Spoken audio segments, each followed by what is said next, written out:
Hi everyone, Charles from the Food People here. I hope you're all keeping safe and well. It's my great pleasure to welcome co-owner of Yeo Valley Organic, Tim Mead. Tim joins me today to talk about milk, about dairy, about yogurt, the Yeo Valley story, its purpose and vision, our food system, what regenerative organic farming is and how it makes a difference, and how through their regeneration project they're understanding more about the importance of soil using on-farm measurable benefits, and how dairy farmers can be part of an exciting sustainable future. So welcome, Tim. It's great to have you here. Charles, thank you very much for inviting me. Looking forward to a chat. Yeah, definitely. Well, at the Food People, we're very clear about why we do what we do. We're champions of change, driven every day by our intent to shift the future of food and drink by harnessing the power of trends and future foresight. And this In Conversation With series is all about talking to people, brands and businesses across the spectrum of food and drink to find out more about why they do what they do and how, in their way, they're championing change and shifting the future of food and drink. And I think, Tim, some of the really exciting work that you're doing at Yeo Valley Organic really plays into that. So it's great to be speaking to you today. And I think without further ado, we'll dive into our chat. Now, I know a little bit about Yeo Valley. You've been a client of ours for some years, and I've had the pleasure of dining at your fabulous restaurant on site overlooking the lake. But I wonder if you could tell us a bit about the history of the farm and how you came to establish Yeo Valley.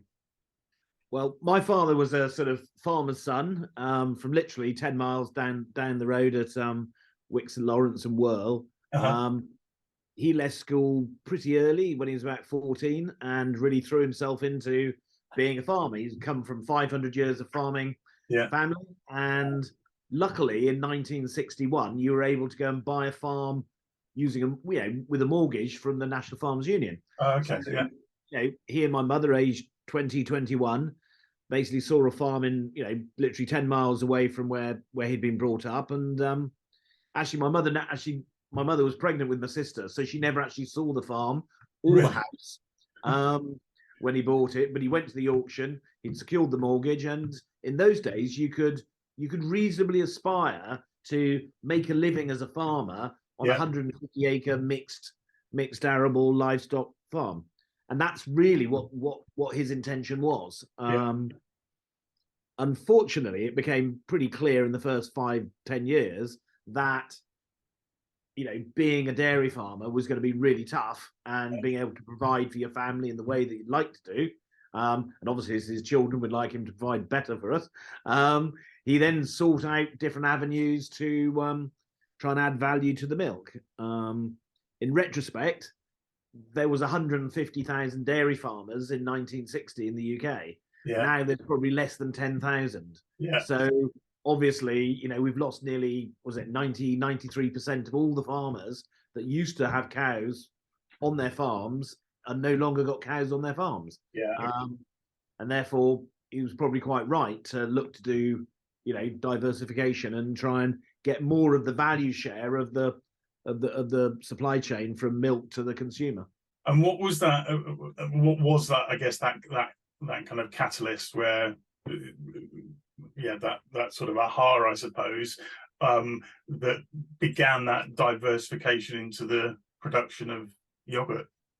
I think it was as basic as interest rates went up, mortgages became more expensive. He had to look to other forms of income. So we started off doing pick your own strawberries, cream teas. People used to turn up, grab a bucket, go into the field, pick some strawberries. And then we started taking the cream off the milk from the bulk tank and making clotted cream to go and be sold with the strawberries. And I know it's a bit of a, sort of torturous route to why we ended up with yogurt. But if you've taken all the cream off the milk, you end up with skim milk. And in those days, it was either feed it to pigs or start making this horrible, sour tasting stuff that, the Johnny Foreigner, consumes over in Europe. And so that's what we decided to do, or that's what he decided to do. So, if you're left with a whole load of skim milk, you can't really sell it as milk because it hasn't got any cream in it. No. So we ended up as yogurt makers. Fascinating turn of, external forces, I suppose, impacting that sort of aha moment. Yeah, I mean, I think if you can line up all the businessmen that say, 30 years ago, this was my plan, Yeah, and everything goes according to plan. I mean, I think you wouldn't find any, because you're always, that's the art of being an entrepreneur, I think, is that absolutely. you've got to adapt and read what's happening coming down the street. And can you bring to life just for us how you became involved in the business? Because obviously you were born into a farming family, but you also, if I'm right in saying that you originally trained as an accountant, and how did you then come to be involved in the business? Yeah, so I was pretty lazy at school. I had a great time at school. Lots of people sort of go, "Oh, I really had a horrible time at school," and it was. We had a great time. It was absolutely brilliant, and I loved all of that stuff. Didn't study particularly hard, and I was sort of destined to try and go to Reading to do economic agriculture. Yeah, okay.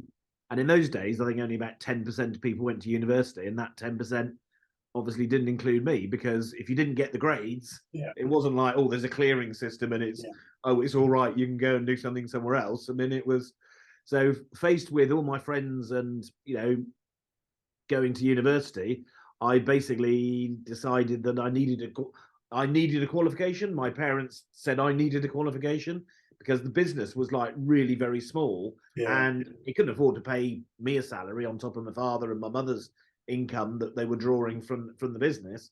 So basically, I had to go and get a job. University was out, and I basically settled on accountancy. So I went to London and did the non-graduate, yeah, chartered accountancy route. Which I have to say, lots of people go, "Oh, accountants are boring" and all this sort of stuff.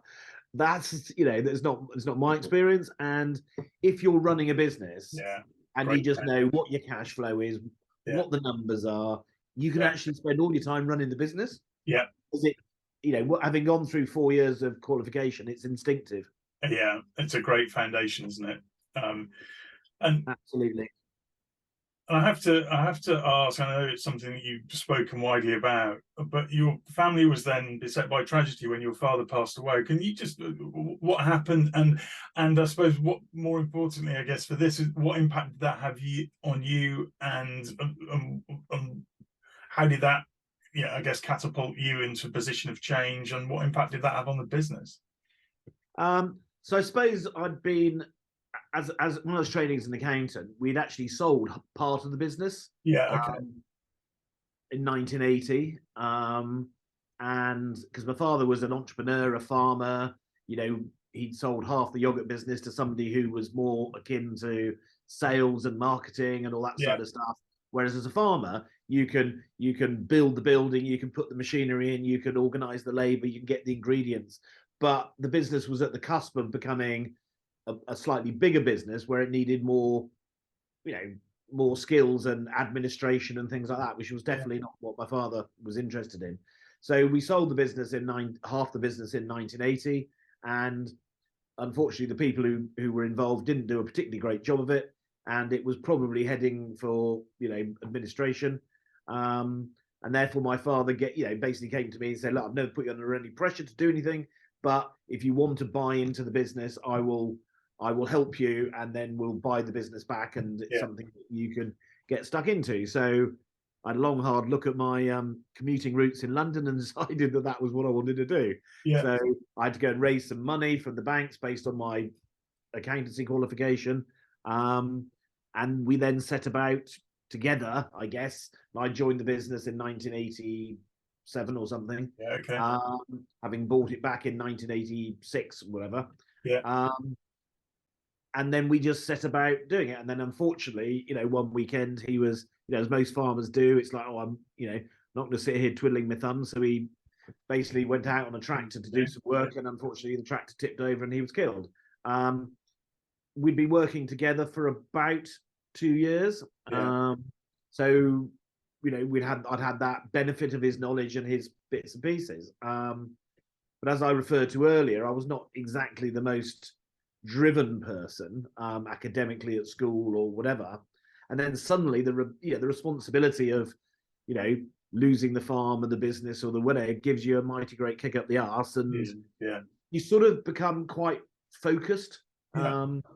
And lots of people, especially, I mean, nowadays, I mean, it's quite interesting when, you know, lots of businesses set out all their visions and their missions and the bits and pieces about how the world's going to be and how they're going to change the world.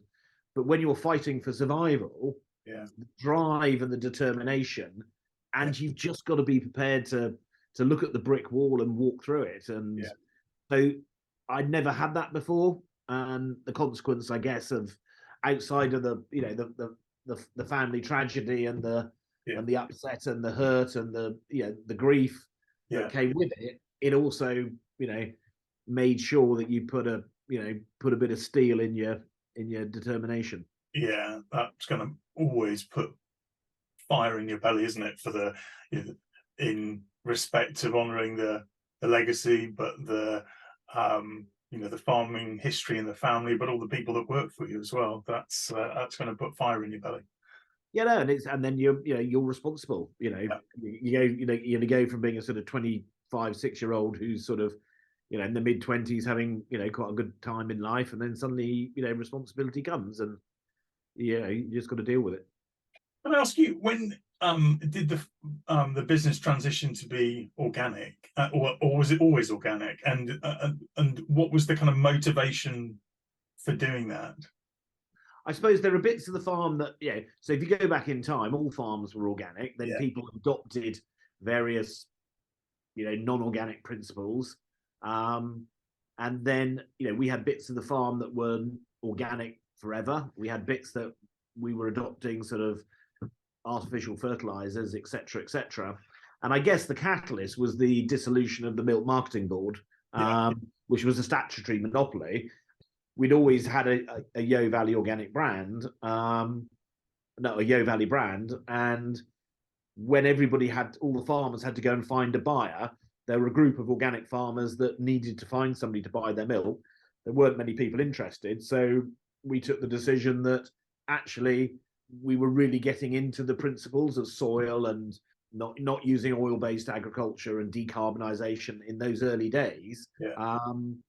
And therefore we just felt it was the right thing to do. The objective is just to give people natural, healthy food, and food grown organically is obviously going to be more natural and more healthy than food that's produced in bioreactors or some ridiculous industrialized farming system.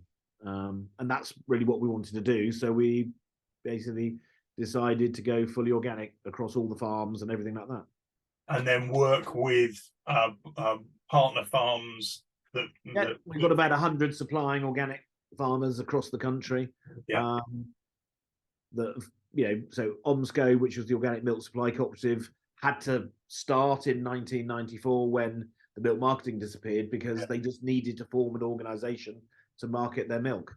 And can you give us a sense of, obviously since then the Yeo Valley Organic brand has gone from strength to strength, and it's it's very much omnipresent. Can you give us a sense of how big is it? How well recognized is it? It's very well recognized in my fridge at home, particularly the blackcurrant pot, which is one of my favorite ones. Not too sweet. Yeah, no, it's a great product. So basically, consumers go to supermarket shelves and take 2 million packs, portions, pots every week off those shelves. We've got about 9% of the total UK yogurt market, and it ranges, and it's approaching sort of, it's approaching 40 to 45,000 tons a year of yogurt, and then we've got milk and butter and cheese on top of it. So it is. I mean, I think we're the 48th. The grocers send a list out every year of the top brands. We're within the top 50 UK brands. But the problem is that when you get to that stage, you always want to do a bit better, don't you? If the competitive element goes, if you've hit the top 50, can you get into the top 25? But the hockey stick curve of, suddenly, I don't know, all the big bread brands are in the 1, 2, and 3, or the Pepsis and the Coca-Colas and the Hovises and Warburtons, I think, are all in that top 10. But that would just be absolutely bloody amazing one day to nudge before into the top 25. And and I guess if we can persuade consumers to buy another 2 million packs a week, we'd probably get there. But it's easy said than done. It's like, oh, just get everybody to buy twice as much Yeo Valley as they're currently doing, and then you would be there. What kind of share of organic is of the overall, I guess, picture of dairy in the UK? So I think dairy is about 30. Dairy is one of the strongest categories in organic, outside of some of the baby food categories. So I think all dairy is somewhere like 26-27% of the total organic market. I think we're probably approaching 25% of that with our brand. So traditionally, half the milk in the country is sold as milk. 30% of the milk goes into cheese, and then everybody fights over the yogurt's normally about 6-7%. So to have 30% of the organic dairy market with yogurt is way overperforming. But also with dairy, there's no real market in dairy because there aren't many buyers, there aren't many sellers. But if you're a dairy farmer, milk, you're serving your heifers 3 years before they're going to start milking, or you're serving the cows to get the heifer born, to then 2 years to rear it. So it's a long pipeline. You can't just turn milk off. So the advantage of that is that when farmers decide to produce more milk, you've got to deal with it at the end of it, and then it puts pressure. So there's always ups and downs in prices, but whenever there's a glut of organic milk, therefore that puts a lot of pressure on people to find a home for it. Of course. Whereas in vegetables or beef or lamb, in other organic areas, the supply chain can go up and down a lot quicker. So like with pigs, you can reduce the pigs coming out the end of the system, probably within 6 months. Exactly. It's much so one of the things that has made dairy 30% of the total organic market is the stability of the people signed up to produce dairy. But it does have its ups and downs. No, I can completely see that. You got in some of the other areas that you're referring to, you can be much more reactionary and adapt to market forces, whereas, as you say, the lead time is much greater. We talked, and part of my introduction, I talked about vision and purpose, and I appreciate that those are quite corporate terms. But if we just think about what is it that you're striving to achieve, I suppose, as a business, what's that thing here that actually this is what Yeo Valley Organic is all about?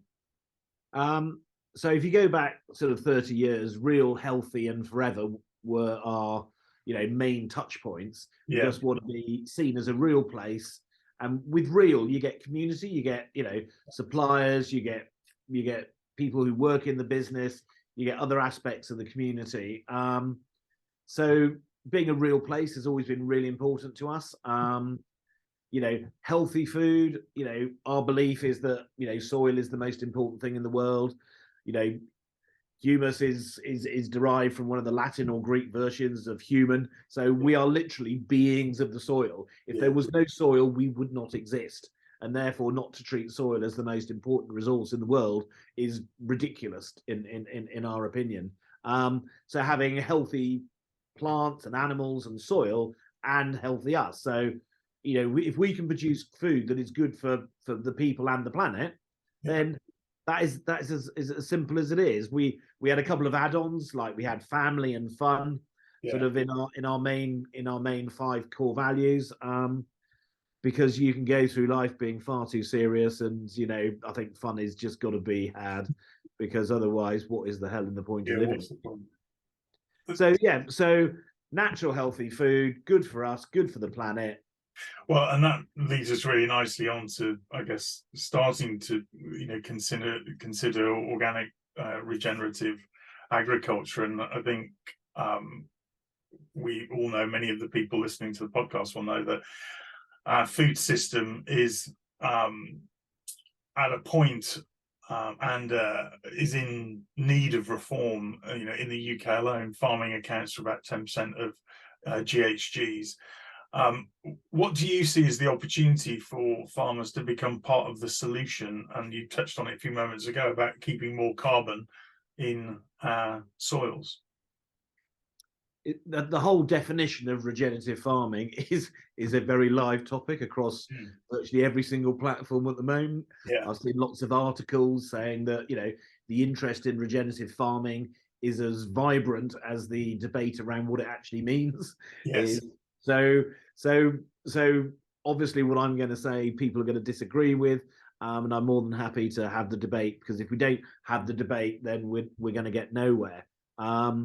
So for me, I look at it in a very black and white sort of way, is that, we're decarbonizing the world. So the greenhouse gases and the CO2 in the atmosphere is 30% higher than it was, 60, 70 years ago.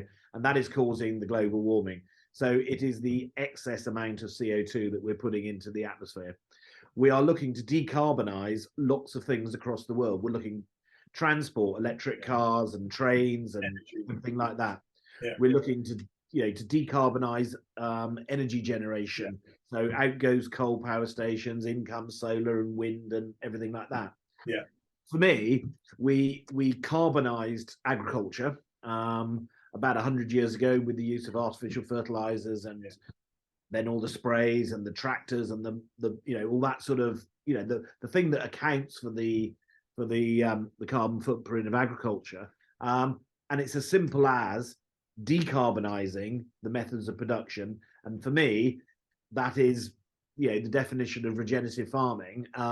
So it's an idea that farmers can reverse the damage of the last 100 years, and they can reverse it by building the soil carbon stocks, and therefore begin to help reversing the sort of damage that's done by climate, that we've done to the climate. You're right. There's a lot of talk about kind of definition and kind of what it means. But what practically does that mean?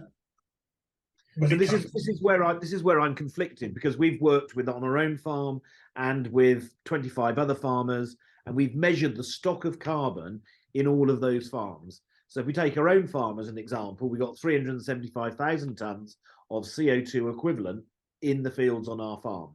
Yeah. Our ambition is to increase that to 475,000 tons in the next 40 years. And if we do that, none of the products we produce on our farm will have a footprint. Yeah. So the question we ask ourselves is, can we increase carbon soil stocks by 25% over a long period of time? And I think we can. We've now coined a new phrase internally at Yeo Valley, which is SI. So the whole AI thing has gone out the window. We don't want to be, we don't want to have to talk into computers to tell us what we were thinking anyway. So SI is all about soil intelligence. Yeah. And if you go back 40 years and you think, what did we not know about computing and artificial intelligence 40 years ago? Okay. Yeah. And how much we have learned. And therefore, if we say that we're going to learn as much about soil and the ability of soil to remove carbon dioxide from the atmosphere, okay, I'm banking that in 40 years' time, we will have learned so much more about the ability of soil, the microbes, the fungi, what leaves above the ground, what roots below the ground are needed to transfer carbon dioxide from the atmosphere into the soil. I'm just backing human sort of intelligence to learn how we can do it with soil. And other people will do other things, and that's fine. And at the end of the day, if they've solved it by machinery extraction or whatever, that's great, because it'll have been solved. But if they can't, and we should have been looking at soil, then at least we'll be the ones that say, we tried. Yeah. And I think the conversation, I'm sure you'll agree, is shifting away from just principles to actually, how do we know that this approach, looking at what we've done in the past, some of the techniques that I'm sure we'll talk about in a few moments of time, actually make a tangible difference. And you've obviously, I know you've been running a study over the last 5 years and actually measuring what's happening in soil. Can you just talk to us a little bit about that and what it is that you've found? Well, so the way we got to the 375,000 tons of carbon CO2 equivalent, and obviously if you're CO2 equivalent, it's the weight of the carbon and the oxygens, and therefore if you want to get back to carbon, you divide it by something, I don't know, 2.87 or something like that. So we know that we have that amount. So what we've done is we've tested the soil at 3 different depths, and we've done over 1,000 samples on our farms, and we've got a heat map that shows us that some fields are at 4.2, others are at 8.9, and you just look at it and you go, so we now have accumulated a number of farms to make up the land that we farm ourselves.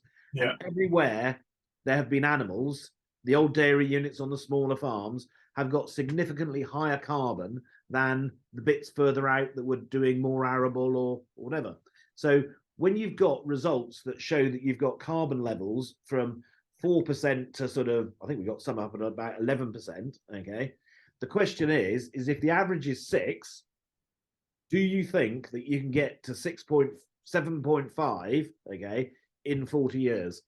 And I think when you look at it, you go, well, actually, we've only got to get those fields to be the same as those fields. Yeah. And you look at it and you make a judgment and you go, actually, yeah, we can back ourselves to build soil carbon by 25% over the next 40 years. And the reason why we've gone for 40 years is that will complete the 100 years of farming in the valley. Yeah. So it's just being quite an OCD fella. It's like, oh, we've done 60 years. Let's come up with a 100-year plan. How do you, well, there's a couple of questions, but how do you keep it there? And how do you sequester more, I suppose, through, what are some of the kind of the practical techniques that you employ to ensure that happens versus something that, an operation that's more intensively orientated? So there's so permanence and additionality, I think, two of the things you're referring to there.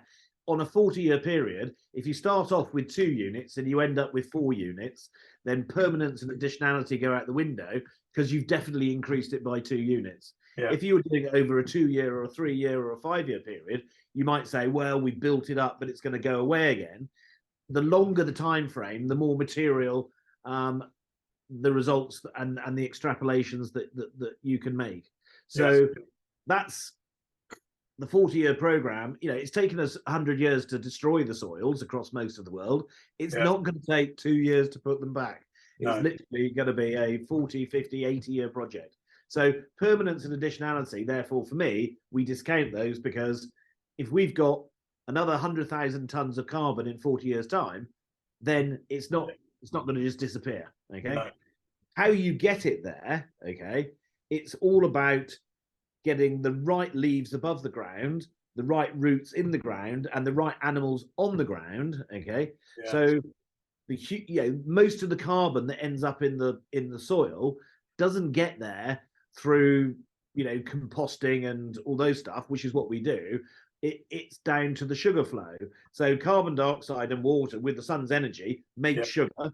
The sugar flows down through the leaves, out through the roots, and then the microbes eat it, and then some of it gets left in the soil. So getting more leaves above the ground and more roots below the ground, and then the right animals to do the chomping so that it encourages more grass to grow, then you're just taking more, it's like a sponge. The soil is like a sponge that we're just trying to absorb CO2 from the atmosphere. And within that, there are a whole myriad of different scientific trials around, you've got worms, you've got different sorts of bacteria for, different sorts of composting from aerobic to anaerobic. You've got, many, many different trials that we and lots of people around the country are doing, let alone, just the simple multi-species grazing swards. You're putting plants in with different root lengths. So you're putting the carbon is going not just in the top, but it's going down further. So there's lots and lots and lots of things that we can do to move carbon. So the guys that are building machines to suck carbon suck carbon out of the atmosphere and store it into old oil wells, okay, they're taking CO2, extracting the carbon, I guess, or whatever, and storing it underground.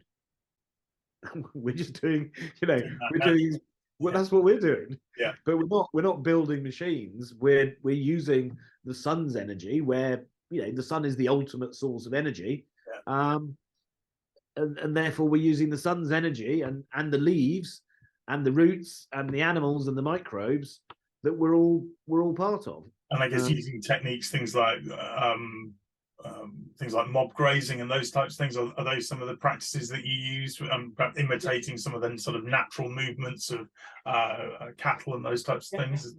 Mob grazing is just a way of allowing, so the longer grass that if you go around every 50 days or 40 days, the grass is a lot longer. When the grass is a lot longer, it's got more leaves on it, and therefore it is making more sugar flow. So mob grazing is all about the sugar flow. And the longer the grass, they say that the height of the grass above the ground equals the height of the roots below the ground. So if you want roots below the ground, you've got to allow it to go, and then that's where you do the mob grazing. So it's like hugely exciting, and there's a lot of work being done on lots and lots of projects. We're doing 1,000 acres of agroforestry, where we're growing. So you plant a commercial forest, and you're putting the carbon into the tree. But you look underneath it, and there's just nothing underneath it. You then, thin the trees out to a certain degree, and then you get grass. And so if grass and trees is taking more carbon dioxide out of the atmosphere than just grass or just trees, then that's something we should be looking to. Definitely looking to trial and develop and come up with part of the solutions. Definitely. Where do you think the regenerative movement is in its kind of evolution? How big is it? Where is it on its curve, if you like?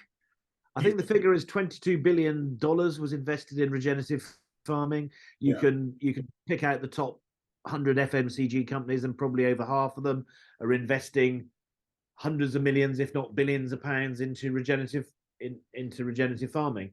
And I guess the danger is, are they serious? So if regenerative farming is the idea that you can reverse climate change through activating soils, and if people actually do that widespread across everything, then that is brilliant. If we get into a fight around, well, you're not properly regenerative, or you're not at this standard, so there is some, the word holistic comes up quite often in regenerative farming, and I'm not exactly sure what it means, but I think when we run out of things to say, we get, but you've got to take a holistic approach to it. But for me, it could just be the idea, the concept that we decarbonize agriculture. So if on a really basic level, we have degenerated our soil stocks in the world, if at another level we adopt farming across the world that regenerates them, so the idea, is it an idea, or is it reams of standards and legislation and all that sort of stuff? And the danger is that if we constrict people's view of it, then it won't be adopted, and we'll have less effect.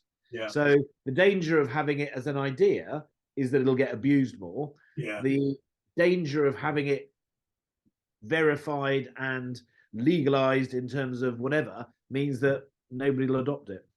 And therefore the debate is, personally, I think having it as, if everybody adopts a decarbonization of agriculture, then that's going to have a massive effect.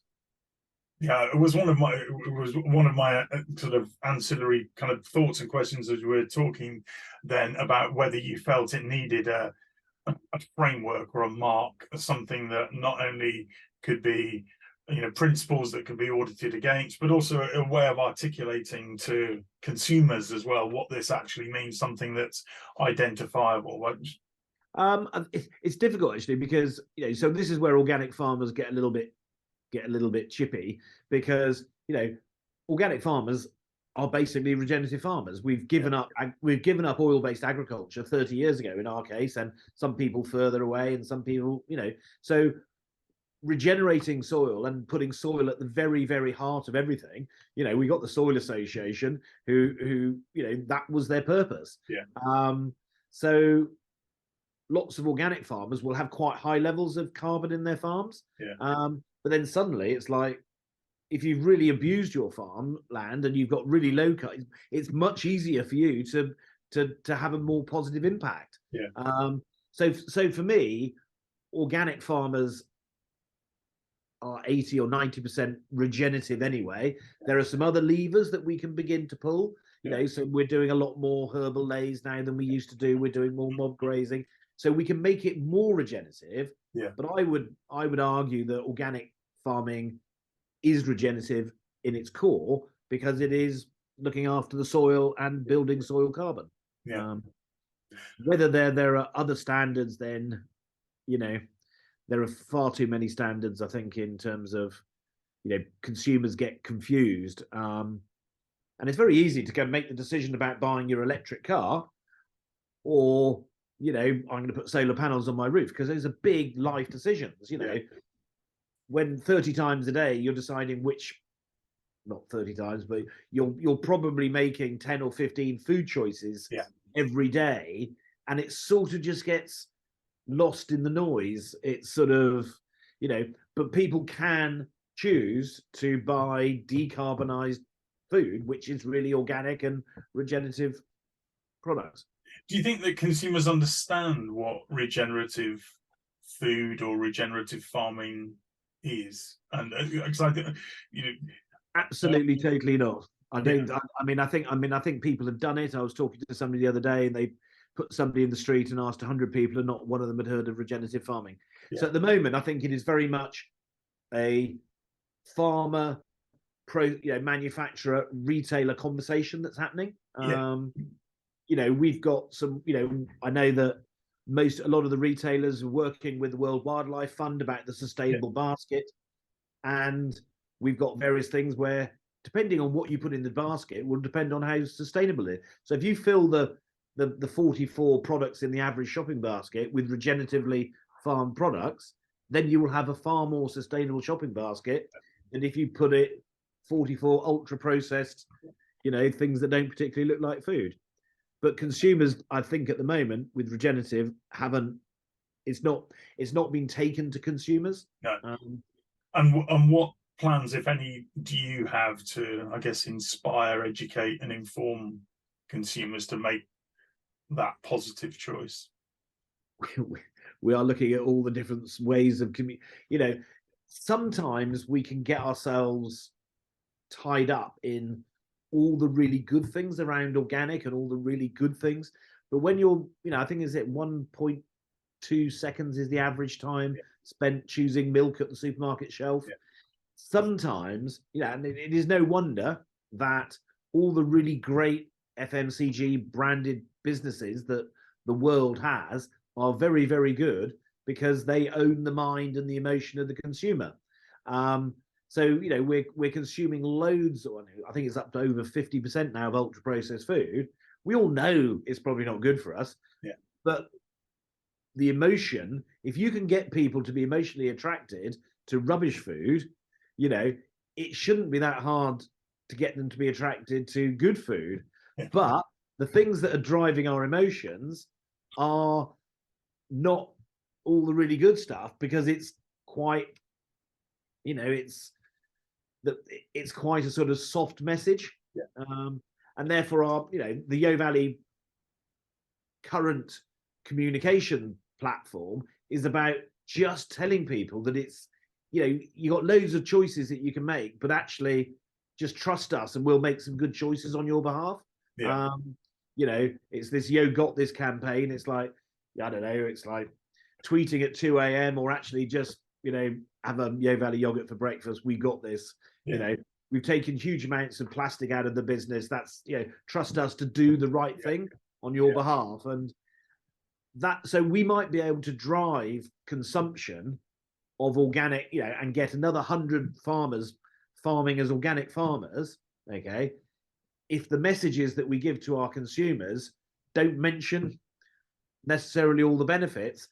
And coming back to one of the things earlier, you know, it might be that if we as a brand just make people laugh, okay, they'll go, oh, I'm going to buy that product anyway. And that takes the debate to a sort of difficult level, because it's a really serious debate, you know, the health of us and the planet.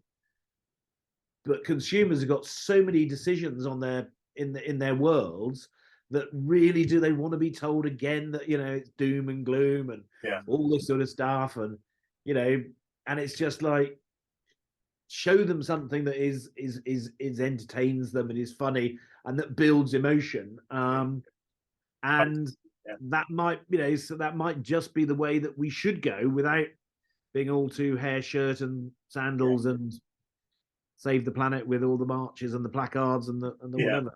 Inspiring, but connect emotionally as well.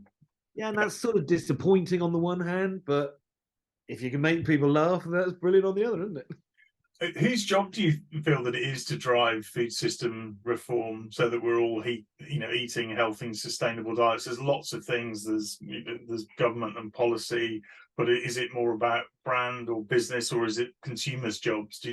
Just interested in your view on that.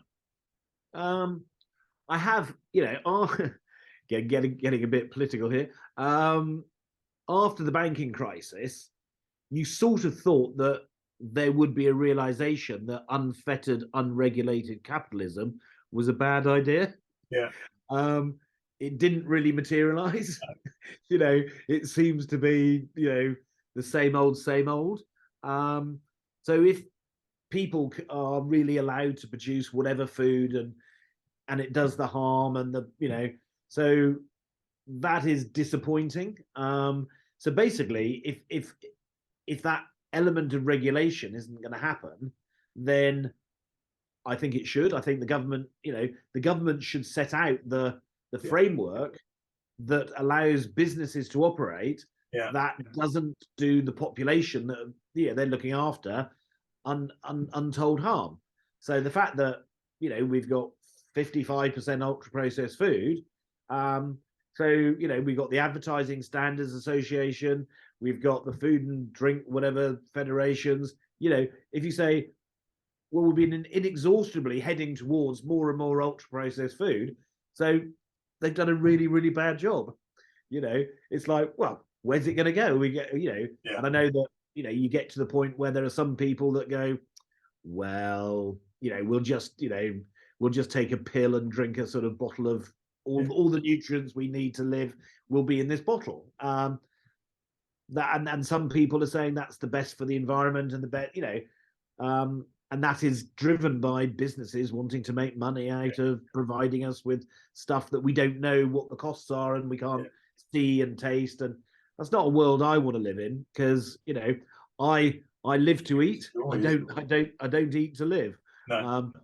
Food is central to meals and fun and entertainment and joy and culture, conversations and all that sort of stuff. And, you know, it's a choice. But I think the government have responsibility to create a framework into which, and at the moment, that framework seems to be controlled by the businesses that are continuing to profit from the food, you know, an ever increasing ultra processed food diet. I'm asking how you feel about precision fermentation and the dawn of an era where it's possible to create dairy but without milk and cows. We as humans can look at ourselves as, you know, the ultimate sort of apex species, whatever. We all know that the human biome and our gut health is linked to the food, which is linked to the soil. All the, you know, you only got to take, you know, huge populations living in cities and they don't have the immune ability to not have asthma and all those sorts of eczema. And so I would say that what we've learned about regenerative farming is about diversity of everything, you know. So the more things you eat, the more immune system building that you will do. Yeah. And in basically chemically produced sludges, okay, there is nothing in there at all. And I think it'll end up killing humanity if we end up going that way. So I think it is disgusting. I think it is opportunistic. I think it is corporate greed at its greatest. And I think it is a really dangerous potential solution, or not a solution, because we need greater biodiversity. So in our food, so that it interacts with us as humans. And I just think it is just Orwellian, or whatever it is. What can I just, before we close, you're clearly, as a business and these projects, you're learning a huge amount on this journey. How do you plan to share that with the dairy farming community, and I guess to inspire the next generation of regenerative dairy farmers? Well, we have a platform called the Yeo Valley Organic Regenerative website, where all the participants and all the results and all the trials are put up on there. We're part of various programs. So I think so Arla, who we work with quite closely on our milk side of our business, they've got a European regenerative farming project. So they've got people from Sweden, Denmark, other parts of Europe, UK, and they're running programs trialing all of that, and then they're sort of filtering down the results down to the rest of their 12,000 farmers. So we're participating in as many trials as we possibly can. We're learning as much as we possibly can. And I think, we will be completely open and publish all of the results on the internet through the website of the trials, and that way, farmers are really, really good at sharing information. If you go to Groundswell, where I was last year, which is the sort of the mecca of regenerative farming. I heard you speak there, actually. There was a palpable excitement amongst farmers around what could happen with regenerative farming. If you can excite farmers to be, and buy into a the opportunity is huge to get people. Nobody wants to be part of the problem. Everybody really, even the most grumpiest buggers in the world, probably really don't want to be hated and seen as a problem and seen as the person that's damaging everything. Inside all of us, we really probably want to be liked. We want to be helpful, and we want to be part of a solution. And I think it's how do we unlock that to a greater degree? No, absolutely. A hugely inspiring event, as you say. The energy at John Sherry's place was it was infectious, wasn't it? It really was. And this year we're having a trial. So we run a festival called Valley Fest, which is 12,500 people just down the road. We have a regenerative food area there. Last year we had a trial version of it. This year it's going to be a little bit. So all the food is either going to be, all the food in that area is coming from regenerative farming, whether it's the beef, the lamb, the pasta, the flour, the tomatoes, and that's going to be a really good trial for us this year to sort of see how consumers react to it. So last year we just managed to get all the, getting all the ingredients to the food trucks, whatever, was quite a logistical issue. This year we got that logistics sorted, so we'll be going into the communication stage a lot more, whereby we're saying, well, actually, the cheese and we're using the wild farm flour for the pasta, the Yeo Valley cheese, then it's our beef on chili beef on top of the mac and cheese and beef or whatever. The same with the pizzas. So standard festival fare, burgers, pizzas, mac and cheese, regenerative. All of it will have come from regenerative farming. And it'll be interesting to see how consumers, we've got a talk tent there where we've got lots of people speaking about it. So the bias on this one is to be more consumer focused and Yeah. see if we can to see the general reaction on the ground of consumers to that.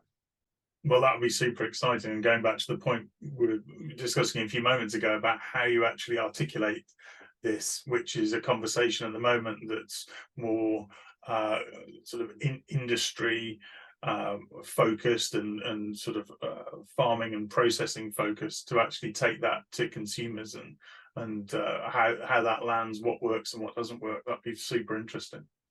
And for us, it really is all about natural, healthy food. Naturally healthy food. Ultra processed food is the enemy. The farming system, it's much better to have a decarbonized farming system than an industrial agricultural system.